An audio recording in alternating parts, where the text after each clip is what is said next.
ಎಷ್ಟು ಖರ್ಚಾಗಿರ್ತದ ಆದರೂ ವಿಚಾರ ಮಾಡಬೇಕು ಅಂತ ಮಾಡಬೇಕಾಗಿದೆ. ಇವತ್ತು ಭಾಳ ಮಹತ್ವದ್ರಿ ಇದು. ಕಪ್ಪು ಒಂದು ಟನ್ ಬೆಳೆದಕ್ಕೆ ಎಷ್ಟು ಖರ್ಚು ಬರ್ತದೆ, ಉಳಿತದೆ ಎಷ್ಟು, ಇದನ್ನು ವಿಚಾರ ಮಾಡಬೇಕಾಗ್ಯದ.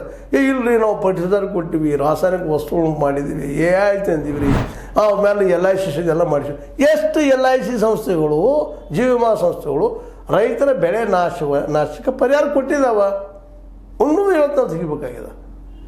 ರೈತನಾಗ ಕೊಟ್ಟಿವಿ ಈಗ AI ತರ್ತಾ ಇದ್ದೀವಿ. ಯಾರೋ ಒಂದು ಕಂಪ್ನಿ ತರ್ತಾರ, ಒಂದಿಷ್ಟು ಜನ ಬೆಳೆ ಈ ಸಮಯಕ್ಕೆ ಈ ಬೆಳೆ ಹಾಕಿರಿ, ಆ ಬೆಳೆ ಹಾಕಿಲ್ಲ ಅಂತ ಎಲ್ಲ ಹೇಳ್ತಾರೆ ಅಂತ ಅನ್ನೋನು ನಾವು. ಮಣ್ಣು ಹಿಂಗದಪ್ಪ, ಈ ಮನೆಗೆ ಇದು ಬೆಳೆ ಬರ್ತದ, ಈ ಟೈಮ್ದಾಗ ಇದು ಈ ಬೆಳೆ ಬೇರೆ, ಆ ಬೆಳೆ ಈಗಲೇ ಅದನ್ನು ಪ್ರಶ್ನೆ ಹೇಳಿದಾರೋ. ನೀವು ಸಲಹೆ ಕೊಡ್ತೀರಿ, ಕಮಾಂಡರ್ ಇದ್ದಂಗೆ ನೀವು ಕರೆಕ್ಟ್ ನೀವು ಇದ್ದೀರಿ. ಆದರೆ ಅಲ್ಲಿ ಮಾಡೋದಕ್ಕಲ್ಲೇ ಸೈನಿಕರಿಗೆ ತರಬೇತಿ ಇಲ್ಲಲ್ರಿ. ಈ ರೀತಿ ಹೋಗಿ ಪಾಪ ರೈತರ ಸಾಂಪ್ರದಾಯ ಬೆಳೆದು ಬಂದಿದ್ದಾರೆ, ಬಂದು ನೀವು ಹೇಳೋ ಭಾಷೆ ತಿಳಿದೂ ಇಲ್ಲ. ಅವ್ರಿಗೇನು ಗೊತ್ತು?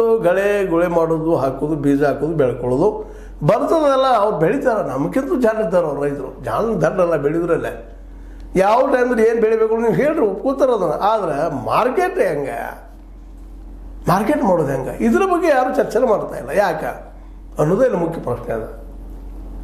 ನಮ್ಮ ಶಾಲಿನಿ ರಜನೀಶ್ ಅವರಿಗೆ ಕೇಳೋದು ಇದನ್ನು ಮುಖ್ಯವಾಗಿ. APMC ಅದ ರೀ, APMCಯಲ್ಲಿ ದಲಾಲ್ ಹೆಂಗೆ ಇರ್ತಾರೆ, ಏನಿರ್ತಾರೆ, ರೈತರಿಗೆ ಎಷ್ಟು ಮಟ್ಟಿ ಮುಂದಿರ್ತಾರೆ, ಬೆಳೆ ರೇಟ್ಗಳು ಹೆಂಗಿರ್ತಾವೆ, ಏನಿರ್ತಾವೆ, ಅದ್ರ ಬಗ್ಗೆ ಸ್ಪಷ್ಟ ಕಲ್ಪನೆ ಕೊಡೋದು. ನೀವು ಸರ್ಕಾರ ಸಾಕಷ್ಟು ಟೂಲ್ಸ್ ಮಾಡ್ತೀರಿ.